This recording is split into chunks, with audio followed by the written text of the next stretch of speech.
नमस्कार दोस्तों, सब तक सरल शिक्षा यूट्यूब चैनल पर आप सभी का स्वागत है। मैं जसबीर सिंह, लेक्चरर इकोनॉमिक्स। दोस्तों, हमने पिछले लेक्चर में कंज्यूमर बिहेवियर चैप्टर के बारे में डिस्कस किया था, जिसमें मैंने आपको कंज्यूमर क्या है, कंज्यूमर किसे कहते हैं, यूटिलिटी किसे कहते हैं, यूटिलिटी कितने प्रकार की होती है, कार्डिनल यूटिलिटी, ऑर्डिनल यूटिलिटी और कार्डिनल यूटिलिटी के बारे में हमने पढ़ा था, मार्जिनल यूटिलिटी, टोटल यूटिलिटी। आज हम ऑर्डर यूटिलिटी जो है, जिसको क्रमवाचक उपयोगिता कहते हैं, जिसको तटस्था वक्र इंडिफरेंस कर्व की सहायता से दिखाया जाता है, उसके बारे में डिस्कस करेंगे। और कंज्यूमर इक्विलिब्रियम कैसे होता है, बजट लाइन और इंडिफरेंस कर्व की सहायता से कंज्यूमर इक्विलिब्रियम यानी उपभोक्ता संतुलन को कैसे दिखाया जा सकता है, आज हम उसके बारे में डिस्कस करेंगे।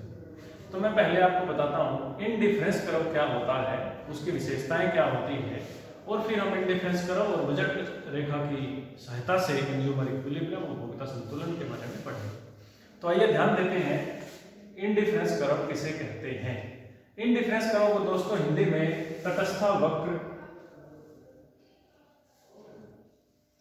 अनादिमान वक्र, उदासीन वक्र भी कहते हैं। यही इसके हिंदी में नाम है, तटस्थ वक्र, अनादिमान वक्र और उदासीन वक्र। इंग्लिश में हम इसको इंडिफरेंस कर्व कहते हैं। शॉर्ट में हम इसका नाम आईसी, शॉर्ट में हम इसको बोलते हैं IC, indifference curve. Indifference curve को समझने से पहले इंडिफरेंस सेट के बारे में पढ़ते हैं। जैसे कि आप पिछली वीडियो में मैंने आपको बजट रेखा के बारे में बताया था, उसमें हमारी जो कंजप्शंस थी ये था कि कंज्यूमर जो अपनी इनकम खर्च करता है वो दो वस्तुओं पर करता है। ठीक उसी प्रकार से दो वस्तुओं के बारे में ही इंडिफरेंस कर्व बताता है। दो वस्तुओं का एनालिसिस ही ये करता है। जब उनकी इनकम गिवन है या हम उन दो वस्तुओं को खरीदते हैं अपनी गिवन आय से, तो उनसे कितनी यूटिलिटी मिलती है, उस यूटिलिटी को दिखाता है इंडिफरेंस कर्व। तो इंडिफरेंस कर्व से पहले हम इंडिफरेंस सेट की बात करते हैं। इंडिफरेंस सेट दोस्तों दो वस्तुओं के ये संयोग है, सेट है। मान लीजिए हम दो वस्तुएं लेते हैं, एक एप्पल और एक ऑरेंज। एप्पल की 1 यूनिट, ऑरेंज की 10 यूनिट, एप्पल की 2 यूनिट, ऑरेंज की 7 यूनिट, एप्पल की 3 यूनिट, ऑरेंज की 5 यूनिट और एप्पल की 4 यूनिट और ऑरेंज की 4 यूनिट। दोस्तों ये संयोग है, ये सेट है। एक सेट है जिसमें हम 1 एप्पल और 10 ऑरेंज का कंजप्शन करते हैं। दूसरे सेट में हम 2 एप्पल और 7 ऑरेंज का कंजप्शन करते हैं। तीसरे सेट में हम 3 एप्पल और 5 ऑरेंज का कंजप्शन करते हैं। फोर्थ सेट में हम 4 एप्पल और 4 ऑरेंज का कंजप्शन करते हैं। हमने इन सेट को नाम दे दिया ए, बी, सी और डी। दोस्तों आप समझिए हमारे पास कंजप्शन के लिए दो वस्तुओं के 4 सेट हैं, ए, बी, सी और डी। इन चारों सेट में से अगर हम किसी भी सेट का कंजप्शन करते हैं, किसी भी सेट का उपभोग करते हैं, मान लीजिए हम एक आम और 10 संतरे खाते हैं, उससे हमें जो उपयोगिता मिलती है, सेम वही उपयोगिता, वही यूटिलिटी, वही सेटिस्फेक्शन दूसरे सेट बी से मिलती है जिसमें 2 एप्पल और 7 ऑरेंज है। सेम वही यूटिलिटी तीसरे सेट से मिलती है जिसमें 3 एप्पल और 5 ऑरेंज है। ठीक वही यूटिलिटी, वही level of satisfaction D set से मिलता है जिसमें 4 एप्पल और 4 ऑरेंज है। इस प्रकार हम कह सकते हैं कि जब दो वस्तुओं को हम इस प्रकार से कंज्यूम करते हैं कि उनके जो सेट हैं उन सभी सेट से इक्वल लेवल ऑफ सेटिस्फेक्शन एक कंज्यूमर को प्राप्त होता है, तो उन इक्वल लेवल ऑफ सेटिस्फेक्शन को शो करने वाले जो सेट हैं उन सेट को हम इंडिफरेंस सेट कहते हैं। यानी कंज्यूमर किसी भी सेट के प्रति इनडिफरेंट है। The consumer is indifferent to all sets. वो किसी भी एक सेट को चूज कर सकता है और equal level of satisfaction, the same level of satisfaction वो प्राप्त कर सकता है। अब मैं यहाँ आपको बताऊंगा एक दूसरी बात समझने की बड़ी इंपॉर्टेंट बात है, वो है MRS, marginal rate of substitution, marginal सीमांत प्रतिस्थापन की दर। इसको इस तरह से आप समझिए, marginal rate of substitution x and x of y। मान लीजिए अब हम एप्पल को x वस्तु मानते हैं, ऑरेंज को y।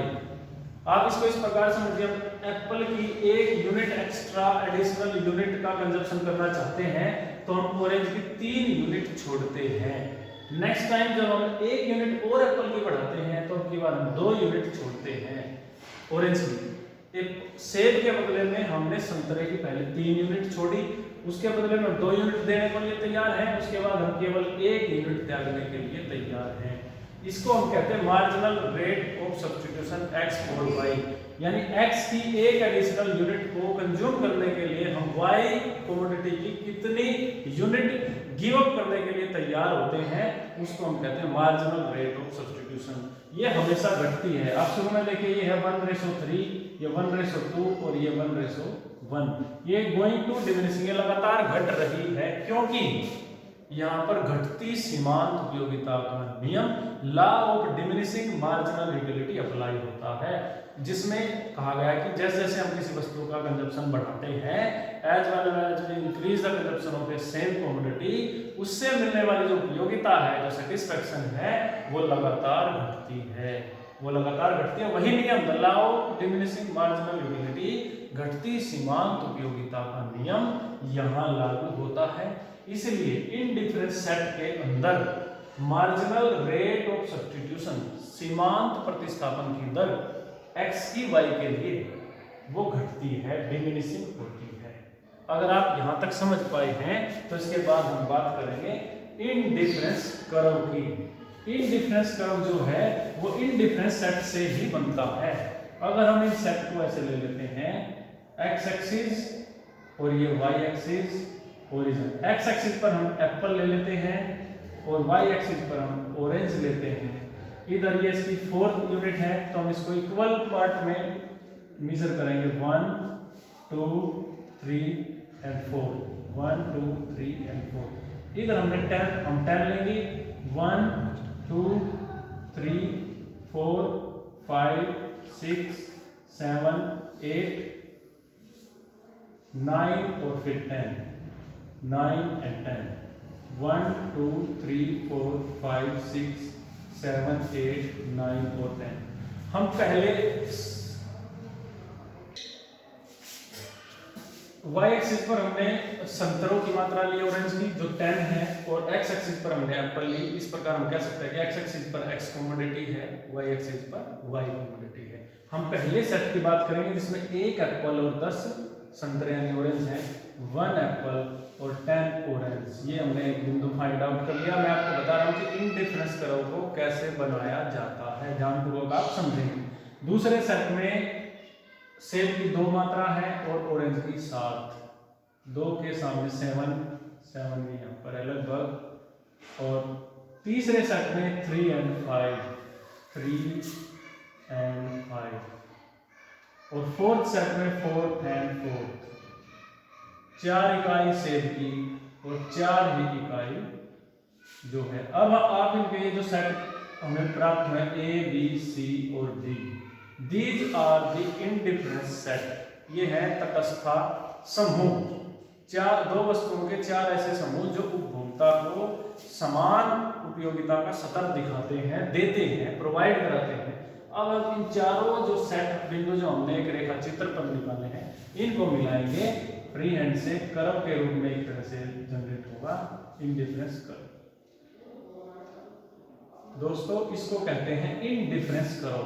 इनडिफरेंस कर्व क्या है? इनडिफरेंस सेट का diagrammatic representation, diagrammatic presentation of indifference set. इन तटस्थ समूहों को एक रेखा चित्र के माध्यम से दिखाएं। अब आप समझिए इस रेखा चित्र पर जिसका नाम हमने रख दिया इनडिफरेंस कर्व IC। ये इनडिफरेंस इसीलिए है क्योंकि कंज्यूमर हर एक बिंदु पर इनडिफरेंट है। वो किसी भी बिंदु को जो है ना चूज कर सकता है कंज्यूम करने के लिए, हर एक बिंदु। हमने तो इसको 4 बिंदु दिखाए हैं, इस पे इनफाइनाइट ये पॉइंट हो सकते हैं, कॉम्बिनेशंस हो सकते हैं 2 गुड्स के, इनफाइनाइट कॉम्बिनेशन।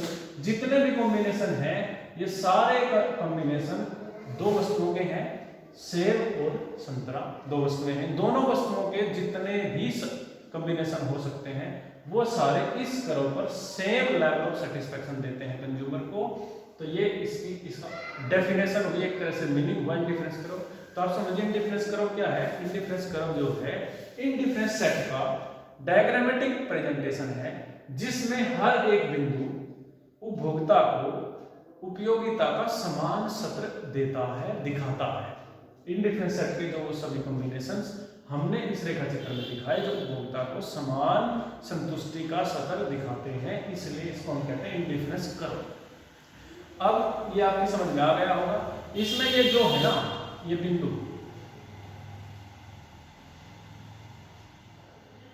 ये जो सेट हमने बनाए हैं, इसमें जो रेट, अभी हमने बात की थी MRS of X Y, MRS of X Y marginal rate of substitution of x for y is going to decrease. आप देखिए जो सबसे पहले जो ट्रायंगल बना वो बड़ा है, उसके बाद जो बनता है वो उससे छोटा है, और उसके बाद वो उससे भी छोटा है। इस इनडिफरेंस कर्व के नीचे जो ट्रायंगल बनते हैं, ये रेशो दिखाता है कि हम ये जो यूनिट है ये है ऑरेंज की, और ये यूनिट है एप्पल की। ये ऑरेंज, ये एप्पल की यूनिट हर बार सेम है, लेकिन ऑरेंज की घटती जा रही है, which shows that the marginal rate of substitution of x for y is going to decrease due to the diminishing law of marginal utility। घटती सीमांत उपयोगिता का नियम लागू होता है, इसलिए यहाँ पर सीमांत प्रतिस्थापन की दर x वस्तु की y के लिए लगातार जो है वो घटती है, और ये रिप्रेजेंटेशन जो है डिफरेंस कर्व कहलाता है। इसके बाद हम बात करते हैं इनडिफरेंस मैथ की। आपको ये समझ आ गया होगा, तो आप वीडियो को पीछे करके देख सकते हैं। इनडिफरेंस मैथ, इनडिफरेंस मैथ क्या होता है दोस्तों? जब एक ही डायग्राम में एक से अधिक, जब एक ही डायग्राम में एक से अधिक इनडिफरेंस कर्व को दिखाया जाता है तो उसे इनडिफरेंस मैथ कहते हैं। ये अगला कंसेप्ट है। जब एक ही डायग्राम में एक से अधिक इनडिफरेंस कर्व को दिखाया जाता है तो उसे हम इनडिफरेंस मैप कहते हैं। ये आप समझ गए होंगे। इसके बाद मैं आपको बताता हूं कुछ प्रॉपर्टीज क्या है, कुछ विशेषताएं क्या है इनडिफरेंस कर्व की, वो आप समझेंगे डायग्राम के माध्यम से। दोस्तों प्रॉपर्टीज को समझना बड़ा जरूरी है डायग्राम के माध्यम से। इनडिफरेंस कर्व की जो प्रॉपर्टीज हैं उसमें सबसे पहले आता है कि इनडिफरेंस कर्व जो है वो डाउनवर्ड स्लोपिंग है। डाउनवर्ड स्लोपिंग, डाउनवर्ड स्लोप जो है ये दिखाता है कि इनडिफरेंस कर्व, ये पहली प्रॉपर्टी है, पहली विशेषता है इनडिफरेंस कर्व की, कि जो इनडिफरेंस कर्व है वो डाउनवर्ड स्लोपिंग हमेशा। और उसका कारण ये है, या हम कह सकते हैं कि नेगेटिव स्लोप होती है, ऋणात्मक ढलान होती है, ये डाउनवर्ड स्लोपिंग होती है। इसका कारण है घटती जो MRS of X Y diminishing, decreasing होती है, यही इसका कारण है। समझिए आप, ये कभी भी इनडिफरेंस कर्व जो है ऐसे नहीं होता, ऐसे नहीं होता, ऐसे भी नहीं होता, इनमें से किसी भी तरह का इनडिफरेंस कर्व नहीं होता। और इनडिफरेंस कर्व जो है वो ऐसे भी नहीं होता। इनडिफरेंस कर्व हमेशा कर्व में होता है और ऐसे होता है डाउनवर्ड स्लोपिंग, क्योंकि वहां पर घटती सीमांत प्रतिस्थापन का जो दर है वो का जो नियम है वो लागू होता है। दूसरी जो प्रॉपर्टी है वो है कॉन्वेक्स टू दी ओरिजिन, कि कॉन्वेक्स होता है, convex to the origin. Convex to the origin का मतलब है मूल बिंदु की ओर उन्तोदर। मूल बिंदु दोस्तों ये देखिए, ये मूल बिंदु होता है ओरिजिन एक्स वाई, हमेशा ऐसे होता है इनडिफरेंस कर्व, ये मूल बिंदु की ओर उन्तोदर है। कभी भी ऐसा, ये प्रॉपर्टी है कि ऐसा होता है इनडिफरेंस कर्व और कैसा नहीं होता है वो मैं आपको बताता हूँ। इनडिफरेंस कर्व कभी भी ऐसा नहीं होता। ये आपने साइंस में पढ़ा होगा, ये कॉन्वेक्स है और ये कॉन्केव है, ये उन्तोदर है, ये नतोदर है। हमेशा इनडिफरेंस कर्व तटस्था वक्र, उदासीन वक्र, अनादिमान वक्र मूल बिंदु की ओर उन्तोदर होता है। मूल बिंदु ओरिजिन, ये जीरो पॉइंट है, इसकी तरफ उन्तोदर होता है। दो प्रॉपर्टी आप समझ गए हैं।